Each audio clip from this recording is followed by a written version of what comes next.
Hello, I'm Zach from Eckhart Public Library. We're here with the third video in our mental health care series about how to pursue mental health care. We have some of the staff from the Bowen Center here. We're going to talk about the topic of suicide in the area and generally things to look out for, things to help, and just general tips around the subject. We're here with some of the ladies from the Bowen Center, and could you guys introduce yourselves and tell everybody who you are?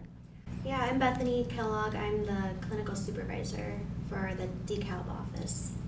I'm Katie Bird. I'm a supervisor at the DeKalb office as well. And I'm Carrie Tarleton, and I'm also a supervisor at the DeKalb office. Well, thanks again for coming. There was an article last year in KPC and in the Star about the massive increase of teens and young adults who are at risk of a high risk of suicide. The article said that there was an 873% increase in 11 to 24-year-olds who are at a high risk of suicide.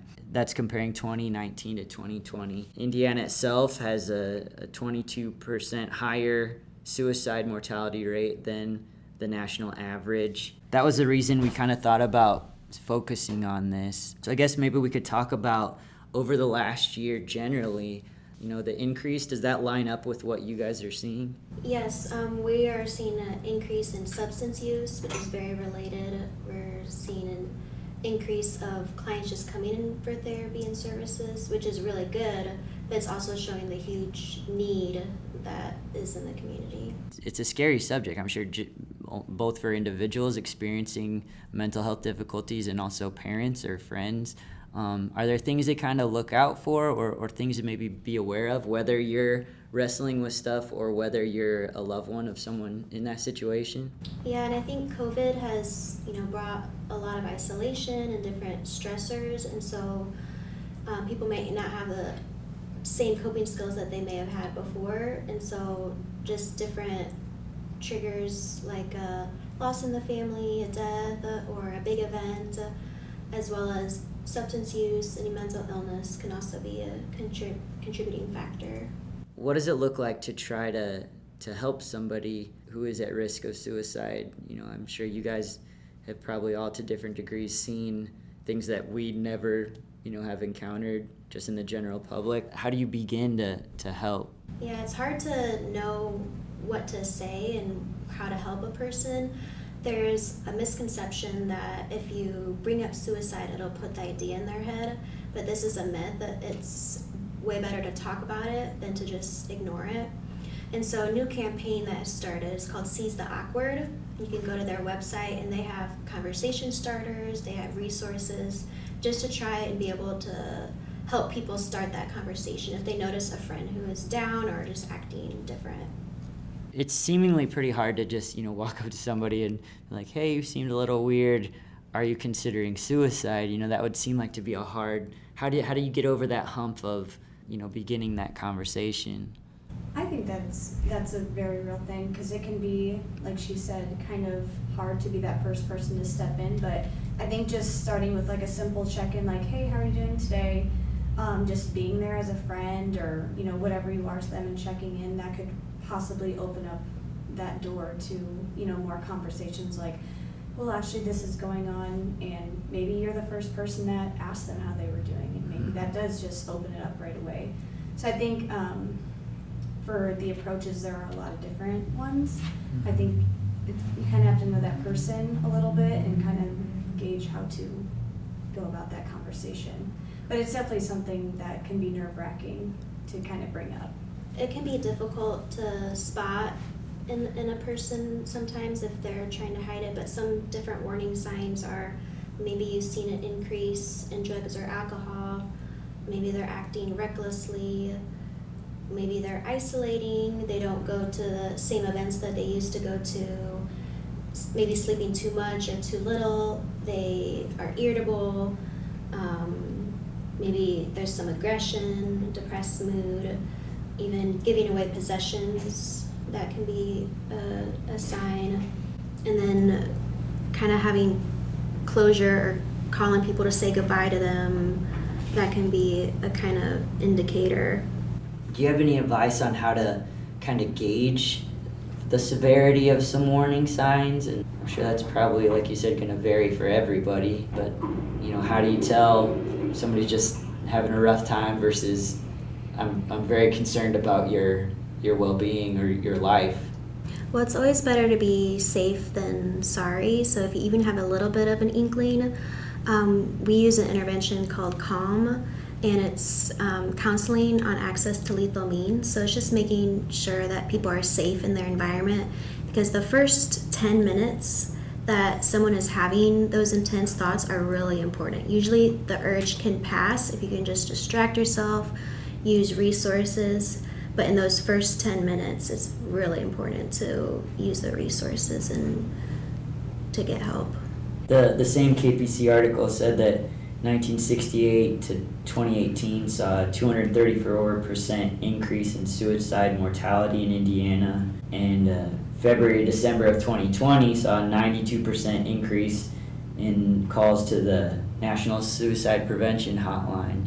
Do you guys have any thoughts on why there is such an increase, not just in the last year, but over that period of time? Do you think it has to do more with people just reporting those numbers, or better awareness, or is there actually significantly more stressors? I think that there is a lot more awareness to the topic now than there was back then, for sure. There's so many more hotlines out there for people. So the first one, National Suicide Prevention Hotline, and then there's a crisis hotline where you can text them now. There's a hotline for just kids and teens, and you can also text that number. There's one that's called the Trevor Project Lifeline Suicide Hotline for LGBTQ and youth that they can reach out to, and then there's the one for the veterans as well. So I think there's so many more resources, and people are talking about it a lot more. That's bringing more awareness to, even in the schools, just out in the community. And so I think there's just so many more resources that people can just Google.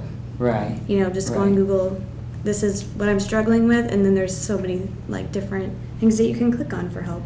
So it is more, there is some hope in that there's more accessibility of finding help, and even independently, or perhaps are the call centers anonymous? Is there confidentiality there? I think most of them are anonymous. From what I read, I believe they are anonymous, but there probably are some that are a little bit different, though. Yeah.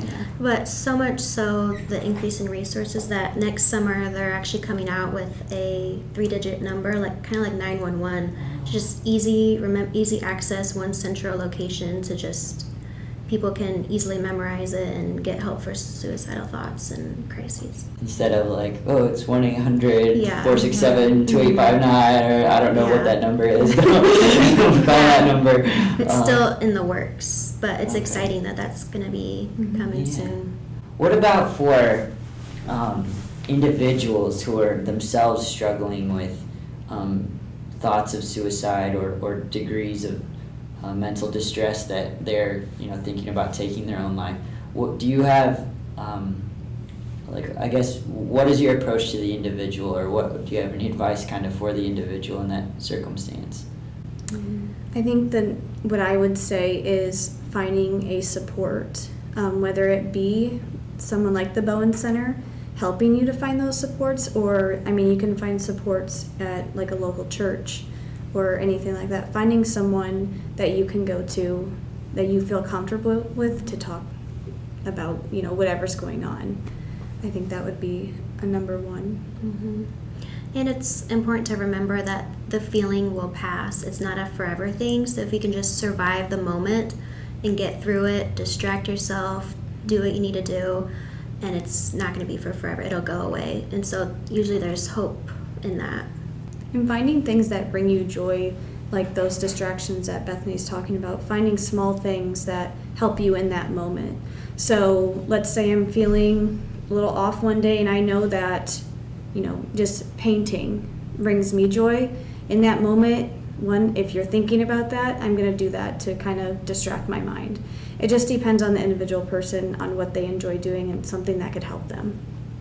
So definitely connections to other people, other meaningful connections in places, and also meaningful things for yourself and individually, just nurturing that, even maybe not just in that moment, but also leading up to, or Yeah. both?